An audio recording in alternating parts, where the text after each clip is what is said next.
Welcome to Gamer's Chair, an expansion of the Gamer Grudge series, where you get to learn a little bit more about your fighters from this season.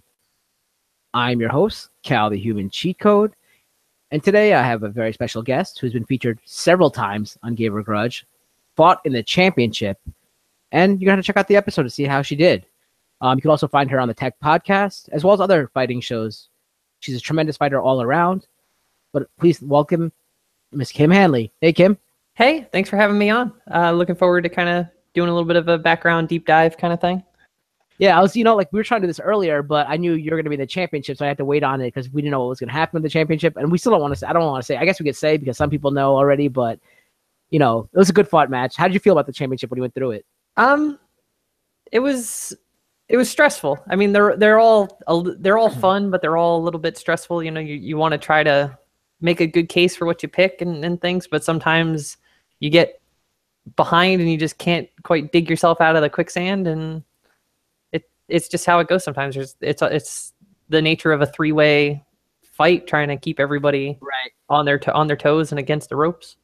And I noticed a lot of times what we've seen throughout, when I've seen Joe judge on the tabletop one and when Max judged before too, I've noticed that a lot of times some fighters get away with sneaking through the back door because no one actually ever attacks them, and that's to their advantage. So all they do is make their point, and no one ever takes their point down. So, well, I'm gonna drop that. So I don't know. It was interesting to see. And then, but I had to say, you had one of the best answers I've ever heard for the expansion version of it, where you said Mario Kart should open up, or the other was the expansion session open up and Mario Kart can go into it, right? Mm-hmm. And add all those maps and characters and all that. And I thought that was a really cool and clever answer. That was a good way of using an old thing with the Sonic and Knuckles that was brought to Sonic, and I thought that was great. And that was one of my favorite answers I've ever heard on the show. Before we go into the questions, though, an interesting fact about us, Kim, if you want to talk about how we are connected, I didn't even know that we were connected in a way. But then you messaged me on Twitter or something, or Instagram, about one of the pictures I posted. So do you want to talk about that before we get into the questions? Yeah, sure. I knew Cal already through Twitter. Through Twitter first, I guess would be the best way to explain it. From doing Game of Thrones, the Night's Watch, and interacting through the Odd Shape panel shows and some other stuff like that. And then I found out that he's good friends with my cousin and his girlfriend, mumble, soon to be fiance, probably. I don't know. They're getting serious. So yeah, it's just sort of that, it's a small world after all, and you never know how you're gonna meet people who know people. That's why you never talk bad about someone when they're not in the room. It's so funny because you're like, oh, I know those people. I'm like, wait, what people are you talking about? I thought you were talking about some people in the background. You're like, oh, Rob and Vicky. I'm like, oh, really? That was so crazy. And it was just a small world, like you said. And I thought that was very fun. But yeah, everyone's connected. It seems like, yeah, in a way. 6 degrees, but this was less than 6 degrees, but you know what I mean. So it's weird. It's just a side effect. It seems like everybody, I grew up in New Jersey, New York area, and it seems like I moved to Florida for work, and then I made friends with a ton of people on Twitter who all live in New York and New Jersey, and I'm just like, why didn't I know you people when I lived there? Well, would that affected of you leaving to go for your job, or you would have taken that job anyway? I would have wound up taking that job anyway, but it would have just been nice to have gotten a chance to meet some of you guys in person before that happened. Yeah, but you did come up, right? So last week or 2 weeks ago, you came up for Thanksgiving, and you were in Monroe, and then I went down to Monroe the week after you already left from that. So that was pretty interesting. That's coincidental. I didn't even know that you were there, but eventually, when I go down there, because I have friends there, or you come back up here, we're gonna have to go hang out or something, because it's so crazy that this we're connected in a way that we didn't even know yet until he told me that. Mm-hmm. All right, so I guess let's jump into the first question. What got you into gaming? I got into gaming through my brother. I have an older brother. He's a decent number of years older than I am. I won't, drop his number on him like that, blow him out of the water. But he was into gaming first. We had my dad's old Atari, and then he had an original Nintendo, so he would play and I would watch, and then I got old enough that I could play too, and I picked it up, and I loved it, and it just hooked me right away, and I just kind of ran with it as my own kind of hobby. even after he sort of fell away from it for a while. He's gotten back into it now. He does a lot of like Call of Duty. Him and some of my older cousins, they all have a clan that they do Call of Duty sessions on the weekends and stuff. But yeah, so I got into it through just kind of emulating him, and then I made it my own thing growing up. So you started playing on the Atari, but what was your own console, your first console for yourself? The first one that I actually owned was a Sega Genesis. I went that route as far as it goes. We had the original Nintendo and then moved to Genesis, had a Dreamcast, went back to Nintendo to do the GameCube for a while and the Nintendo 64, but I never really got super, super big into the Nintendo side of things. I was always Sega and then branched off into PlayStation and Xbox and the other guys in the arena. What were some of your favorite games on the Genesis, the original that you had? Let's see. I was really big into Sonic. Especially like I played 1, 2, and 3. I played through Knuckles. I played through them, like beat them, which was a big thing for me then at the time. I was always terrible at Mortal Kombat. It was one of those games my brother just loved to kick my ass at Mortal Kombat. He great at it. The only bit that I was really good at was the mini game where you had to break the blocks just by smashing the button to build up power. I dominated that, but the actual fights I was terrible. Let's see. What was it? I forget what the right name of it. The Comic Zone, the one where you were battling through like panels of a comic book. That was a lot of fun. And Toe Jam and Earl was a great pair of games. So those are probably some of the highlights. Some of those early co-op games in Genesis, I talked with Tom Zambino and Scott also, were so like classic and fun to play, like Toe Jam and Earl, like you say, Streets of Rage. I don't know if you ever played that, like Alter Beast. Golden Axe, all those original like games on Sega that were like that brought like couch co-op, which kind of goes away from your first answer on the week about like how you go away from couch co-op with the headset, the Microsoft headset. But like couch co-op was awesome at that time. That's like kind of new at that time. So those games that you mentioned, but when you say Toe Jam and Earl, I just sent like a spark off in my head about those like couch co-op games that were so fun to play and just play on hours on end and just go levels. So what's your fondest gaming memory? My fondest gaming memory is, it's a bit of a story. It'll take me a minute to get through it. When I was in high school, the high school that I went to, every student was required to have a laptop. It was a big, computer-based curriculum, blah, blah, blah. The whole building had Wi-Fi. But of course, we didn't always use it as intended. A bunch of us got into the habit of playing Unreal Tournament over the school's network during class. So we would just be, playing game after game of Unreal Tournament when we were supposed to be paying attention to the teacher. But one day I was in a match. There was a couple of us in English class playing a couple of people in math class across the hall. And I was very, very good amongst my circle of friends. Like I was one of the dominant players. And I just went on an absolute tear. And suddenly across the classroom, one of the other kids in the game just yelled, "How are you doing this?" And the teacher just did like an abrupt turn. "What was that? Huh? Nothing. Like just trying to scramble to be like, don't come look at my computer. Don't look at." But the fact that I got them so worked up that they basically blew their cover, that they weren't paying attention. That was my favorite memory, playing those games and like getting people worked up because I was just kicking their butt. I had a similar story just like that. It was with Quake, which is also with Unreal Engine, I think. And we had it and played through in high school. We played through the network, and like during computer class and all that, no one knew. And I was so good. Like there's a point where like I knew exactly what order you'd spawn in, so I'd always get the rocket launcher to shoot every time and just kill everyone before they spawned. To the point where they'd kick me from games because they'd be a host and they could kick people. So I started making my name like Space, so they wouldn't know what my name was. And then eventually they figured out it was Space. And then I'd make it like Space or like Space, like different how many spaces there were. I would get the same games for a little while until they figured out my name and they'd boot me all the time because I was like just so good at that. Very similar story to that. So it's so funny that was it Catholic school too? Yeah, that's just like us. So we did the same thing. Yeah, it was a ton of fun. Everybody had it was freshman year, so it was like 2001. Everybody had these what was the name of the computer? I can't remember the manufacturer. I want to say it was Compaq, but it was the one that had that little button mouse in between the G and the H key.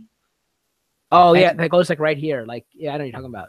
Yeah, and for whatever reason, that mouse, I was phenomenal with it. Like other people would have trouble with the keyboard and mouse combo, but for whatever reason, I could work that mouse phenomenally, and everyone was just mad at me all the time. I loved it. I kept one of those laptops long after it was obsolete just because I liked having that mouse for gaming. Oh wait, so this is a laptop? Mm-hmm. Oh wow, because we had desktops that we played on that were connected to the network, so that's pretty crazy that you did with a keyboard mouse with that mouse. That's insane. Yeah, it was great. For whatever reason, it just matched my natural dexterity or whatever, and I was so good with it. It was great. So we're gonna go into the rapid fire segment where I'm just gonna throw 10 quick questions at you. You got to choose on what. This is from what the stuff you told me and like the history of your gaming and stuff, and you can try to pick one of the two. All right, so here we go. Console or PC? Console. Nintendo or Sega? Sega. I always loved the Dreamcast. Sony or Microsoft? Sony. FPS or puzzle? Oh, puzzle. Flash or idle? Idle nowadays. Portal or Elder Scrolls? Elder Scrolls. It's just deeper. It goes on and on. Burnout or Gran Turismo? Burnout. It's more casual fun. Tetris or Minecraft? Tetris. I gotta say Tetris. I feel like I'm gonna know the answer to the next one. Mario or Sonic? Actually Mario. Really? If I'm picking between the two, yeah. GTA or God of War? GTA. So going through that, I have a few questions. I think. Let's see. For Burnout, did you have the one where I took a picture of you, like once you crashed? Because I think my friends used to play that game online on Xbox Live, the original, and you came with a camera, and like when you guys like killed each other or whatever it was, or if there's a crash, it would take a picture of you and then post it on the screen. Did you have that version of it? I had that version of Burnout, but I didn't have the camera hooked up, so I didn't get pictures of me. But they did always do like the snapshot of the key moment of the crash. So you could see like that key impact moment, and then they would like overlay the picture of you reacting to it. It was kind of a neat feature, but I never really did the camera part of it. Yeah, my friends would always talk about them. They'd be like, I can't remember what the other question was about. I figured you'd pick Sega, but the Burnout thing. As soon as I'm like, I didn't know many people play Burnout, so when you told me Burnout, I was like, oh, that's pretty fun that you played that too. That my friends were like big on that game, and I never played it because I'm not into like car games or racing games. The closest thing that I get to car games is like GTA, and stuff that involves where you drive a car for a little bit. I did like Forza though. Forza was like it just looked so nice on Xbox. Was it what's the one called now? Xbox One? Yeah, not the one. Yeah, the new one is the one. Or well, they came out with the X, but Xbox One is the. Having Forza for that, look, I don't like racing games, but that looks so beautiful on it, and it was fun to play. So I like playing that. The basic games like that, but it's not like Gran Turismo. How you're talking about how you had to spec it all up, and it wasn't as simple. Casual is more like Burnout, like you were saying. Yeah, the stuff like Burnout and the Need for Speed, like Need for Speed Underground, the original Need for Speed Underground, they were fun because they were very accessible. The racing was kind of straightforward. There was some customization and things, but for the most part, it was just about getting on the gas and trying not to bump into anything. You get into Gran Turismo, especially on the like advanced modes, and it's like driving a real car. And at some point, you just get kind of frustrated because it behaves too much like a real car. You're just no, I want to just do 200 miles an hour around this turn. I don't care that my tires can't grip well enough for that to be realistic. I would just want to do it. I know you gotta pick like the engine specs and everything for that game, and like how much the wheels weigh and all that kind of stuff, and the balance. It's so ridiculous, which is so such a difference from my last week's guest Tom, who's like all into that. He's like, oh, they can pick the wheel weight and all that, and the grips of the tires, and like I was like, he's talking about all that stuff and how he loves it. And like I'm like you, I'd rather just play a game where you can go really fast. Maybe you can shoot too. That'd be cool. Like those kind of games. Those are fun. Like I can appreciate Gran Turismo, and I've played through a few of them. I've done the extended circuits and things. The 24-hour, was it Le Mans? Le Mans, yeah. That's actually 24 hours of driving. Like that's how long the race takes in the game, and that's like a commitment and a half. And I've done it, and it's great. It's if you get in, like just throw yourself into I'm going to tune this car out like a real mechanic, but sometimes you want to just unplug and go fast. Wait, so for that 24-hour Le Mans, like you have to play it straight 24 hours, or can you take a like stop it and take over from where you left? You can pause, but you can't. Like if at least if I remember right, because it's been a long time. I did it on like back in the PS2 days. You could pause it, but you couldn't like leave. It was basically like going back to the old school consoles where you couldn't save your state. You had to leave it on and just hope nobody messed with it while you were gone. But yeah, it was a legit 24-hour race. It's just like, wow. So what was your thing like? Did you play 8 hours and then stop, or like how long, or did you play it over a course of several days? I actually did it endurance style back then. I played it straight through. 24 hours. Wow.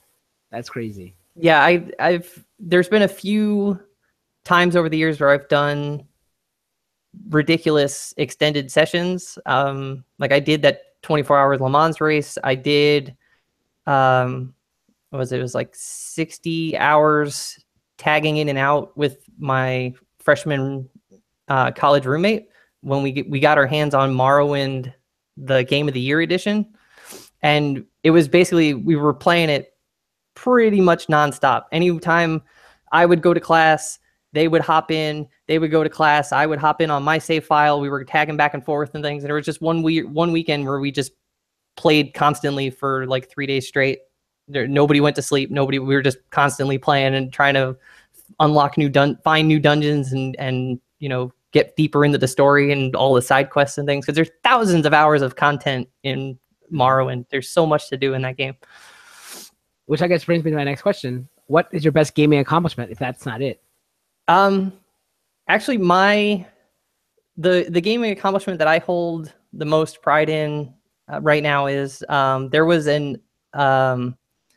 like a Flash game called Legacy of a Thousand Planets. No, Legacy of a Thousand Suns. It's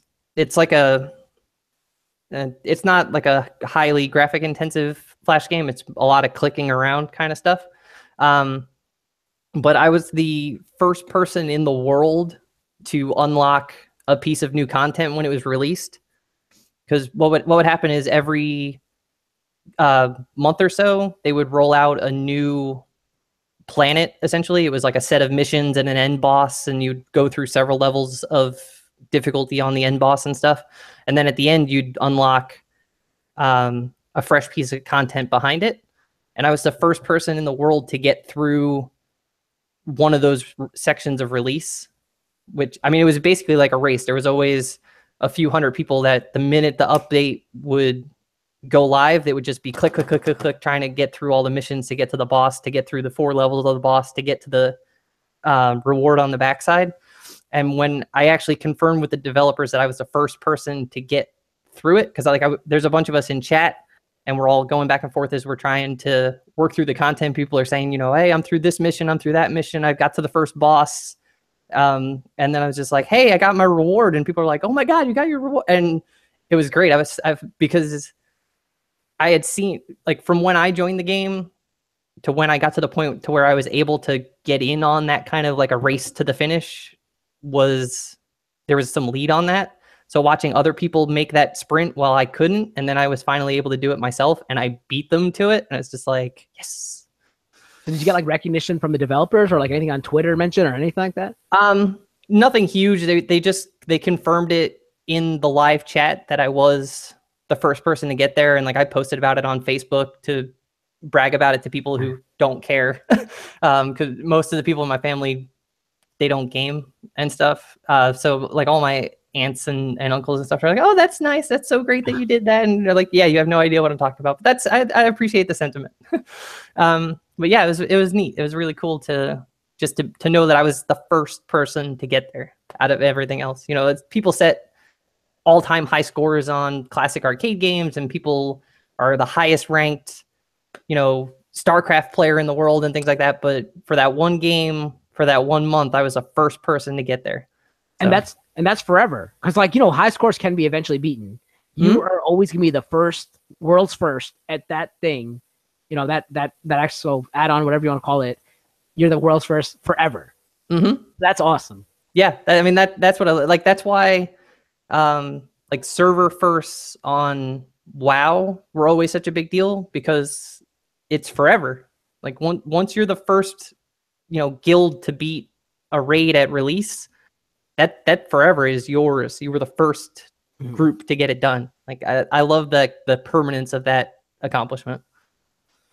I always try to do that in Destiny, but like my clan's always on late, so I just do it with randoms. And like one time with a random group, like we went through like a raid, and we were probably the first 100. Well, that's kind of big though, like in the world, because Destiny people are like they have like set groups of people that go like right away from the beginning. And like we waited like 20 or 30 minutes because we are trying to get a team together and all that. And we're at the first 100, which is pretty crazy. We thought it was pretty awesome. Yeah, definitely. Yeah. So what future releases are you looking to? I'm not really sure. I haven't really kept my finger on the pulse of like what's supposed to be coming out. Like I kind of fell away from mainstream gaming to some extent. I play a lot of Kerbal Space Program and a lot of Minecraft and things like that, and they're not really. There's no Minecraft 2 coming out anytime soon, kind of a thing. So like I'm just kind of comfortable with what I've got on that front. I haven't really been clamoring for the next big release in a major franchise for a while. I'll probably get excited when they announce the next Grand Theft Auto. I know there's a Red Dead Redemption 2 on the horizon, which might be good. I never got a chance to play the first one, but it was supposedly very good. So yeah, if you can get a chance to getting that from like Steam or anything, I don't know what systems you play on now, but you can try to if you can get that, like you should get it. It's really good, especially if you like Grand Theft Auto. What about God of War, right? Because you said you like God of War, so.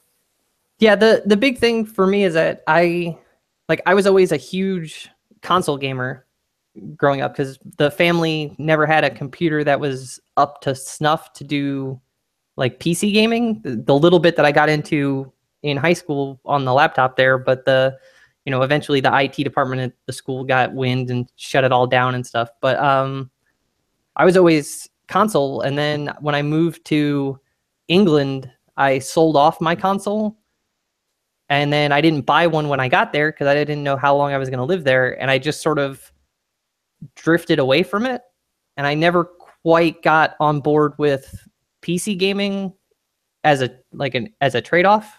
I have Steam. I have a bunch of Steam games. I've played, Portal and Portal 2, and I've got all the Grand Theft Autos and a bunch of first-person shooters and things like that, and I've played through them, but I don't game consistently on my computer, and I just haven't gone out to buy a replacement console because I don't own a TV.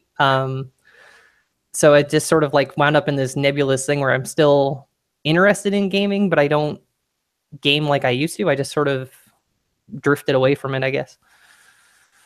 Yeah, I mean, I used to be like the opposite, where I used to play. I mean, I always played console, but I was more into strategy games on the PC, like StarCraft, and there's a game called Dune back in the day, Dune 2, like that. Like I used to play that a lot, and The Sims, and I used to play PC a lot because of those strategy games. And you couldn't really get that. Like you could play that on console, but it wasn't the same without the mouse and all that kind of stuff. But now I just do all console. It's no more PC. Like I wish I can go back to PC, but like I don't think my PC is good enough and all that for that. So I just use it for email and broadcasting, but that's about it, And so, but I don't know, it's funny how your gaming interest and stuff changes when like what you have in front of you and all that kind of stuff. Yeah, that's like I don't know. I never really got completely comfortable with keyboard and mouse, like traditional keyboard and mouse, to where I wanted to game all the time on it. If I went out and bought a TV and a console, I'd probably dive straight back in, but I just haven't had like the compulsion to go out and do it. Maybe when the next Halo comes out. Yeah, maybe. You might have to do that. So what do you see as the future of gaming? Honestly, I've been pushing personally. I've been hoping / pushing for it for a long time, and I think eventually, gaming as a whole is going to get on my side on this. But prioritizing depth of game over graphical quality, I think, is going to become a big thing. Like there was a little bit of it with indie games doing the kind of like retro sprite graphic style on PC games that got big for a while, and they were they were simplistic graphics, but good gameplay, and it worked. But I think, because if you look at a lot of games, they put so much of their processing power and assets into making it look beautiful that the size of the world is limited, the number of NPCs is limited, the depth of the story gets chopped down, things of that nature. And I think eventually they're going to reach a point where people are going to be like, okay, it's real enough.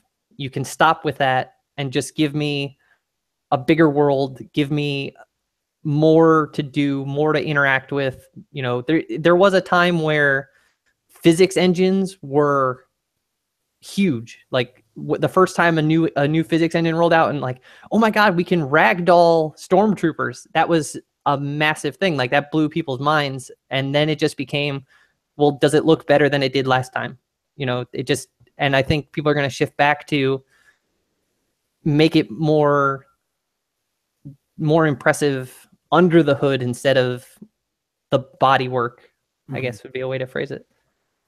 That's a great answer, because usually people are just saying just virtual reality, because that's like a future gaming. But like, if you do take the way you're looking at it, I agree with that wholeheartedly, because a depth of a game is so important. Like all the games, I can't tell like between like PS Pro and Xbox One X and Xbox One and PS4. Like I can't tell the difference. Like there's a slight difference, you know. Who cares? Like now, like make that game, like you're saying, make it just more bang for the buck. What's within the game, what, as opposed to just looking at it. Yeah, and that's, I don't know. People have different priorities, and I get that a game that looks beautiful is beautiful. You can't argue that, but at the same time, like personally, I would rather have like a Grand Theft Auto, just to use it as an example franchise. I would rather have the next Grand Theft Auto game visually look like, say, Grand Theft Vice City or San Andreas, but be 3 times the size of GTA 5 in terms of the world, you know, because they keep making the maps bigger, but at the same time, they're doing a lot of tricks to make them feel bigger too. Like there's things with the relative speed that you travel at to give you the perception that you're covering more distance than you really are. Like when you look at the map from mile high view, it's really not as big as it looks and things. And there's a lot where if they just took the graphics down a generation, you know, even just one step backwards, they'd have the resources and the assets to make it twice as big as it was and keep, you know, more NPCs in and more traffic and give them more complex AI and things like that, because they have the processing power to do it. And, you know, like there was, what was it? I'm blanking on the name now. There was a Star Wars game that was released.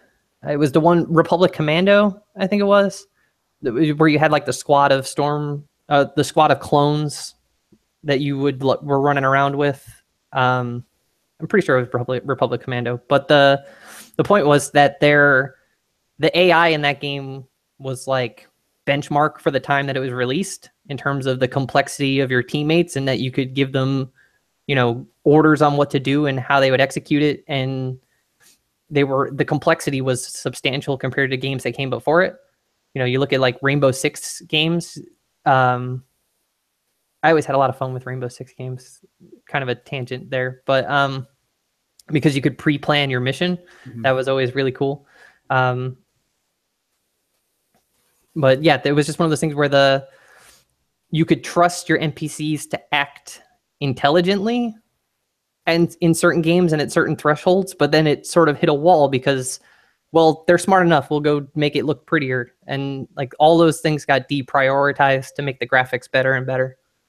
I think that's why when the first Halo came out, it was so revolutionary, because the NPCs were smart, the graphics were amazing, the maps were like pretty big, the loading time even between like within the checkpoints was not even evident. You couldn't tell, even and like even your squad was as they weren't that smart, but they were smarter than what we saw previously. So that like Halo was a huge jump, and that was a long time ago. And now it's, you know, I mean, there is a lot better NPCs, how they act and stuff. The graphics are a lot better, boards are bigger too, but I see where you're going. Like, I think it's a great answer, because I would love to see more depth in a game as opposed to just seeing new peripherals being added, or how like now, you know, like how you could just like probably next things you could step into like a game like with like a suit on and like do everything. You know, I'd rather instead they're gonna cut the graphics down like back just to do that. You know, I'd rather have the like more to a story or more to the actual campaign and all that than.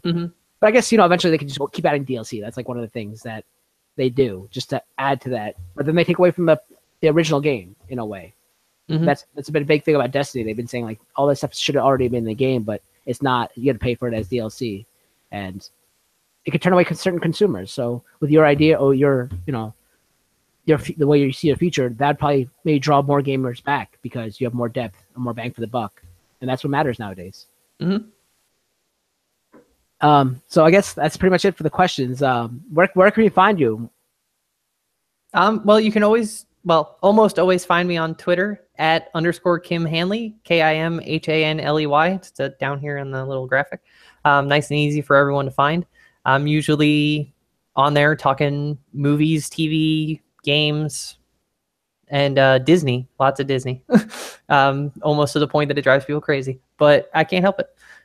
So yeah, that's where you can find me. And I'm also on, Fan Friction every once in a while and Gamer Grudge every now and then. And I tune into Ache panel shows every once in a while and stuff to interact with everybody in the chat room. And, I'm around. I try to interact with people when I can. And you do have 2 episodes coming up, I think, on Gamer Grudge because you're on the holiday special, correct? Which is yes, we've got the championship that we just did.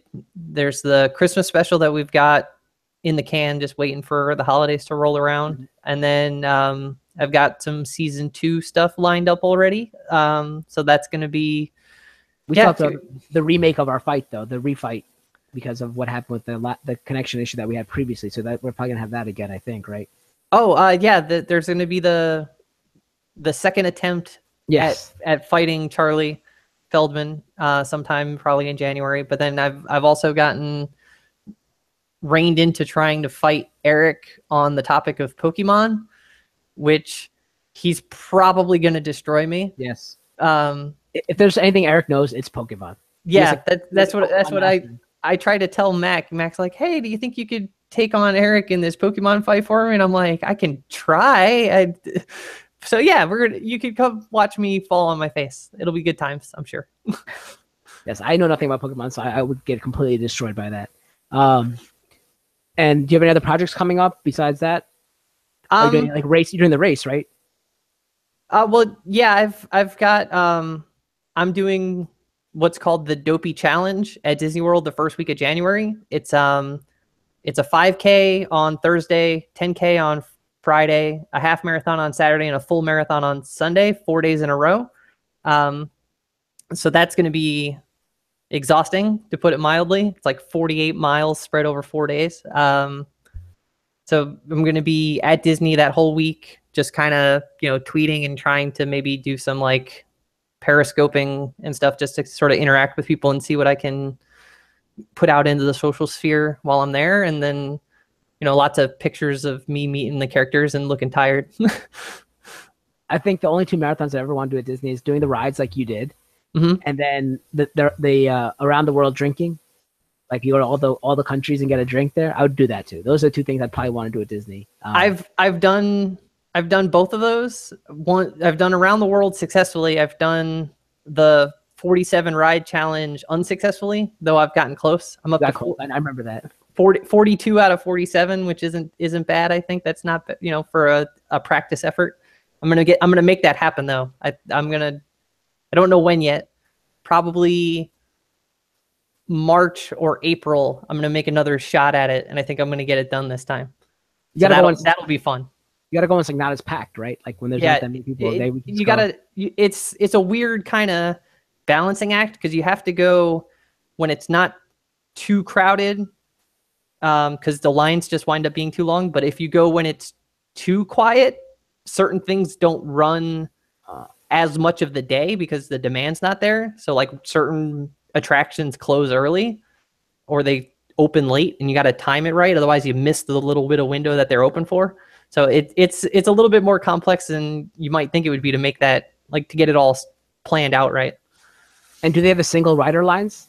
or not? Some of them do, and I always try to take advantage of those. I also abuse the crap out of the fast pass system. Like I'm on my phone on the app, like I'm in line for one ride and I'm hitting up the fast pass for my next one, so that way I can go straight into the line and stuff. There's a lot that you got to do to try to minimize the amount of the time that you're standing in line and you're just running all day long. Like it was on the practice attempt that I did, it was like 17 miles worth of walking and running that day, trying to get it done. So it's a lot. It's a big effort. And you're tweeting during all this too. So keep that in mind. He's also tweeting during all this because we see all the tweets as it comes along. So as for me, I'm Cal, the Human Cheat Code. You can find me on Twitter at VirenJadejaVu. If you're watching this within the few minutes that I post this, we're going to be going live on Encrypted at 8 p.m. Eastern today, talking about Hellhounds. Next, after that, you can find me on Monday for the last aftermath of the year, talking about Clash of the Champions. And then next Tuesday, we have our holiday special season finale of Encrypted as well. I'll also be streaming on Kingslaying, either Skyrim or Destiny, depending on what I want to play, on my channel. So check me out on the Kingslayer Network.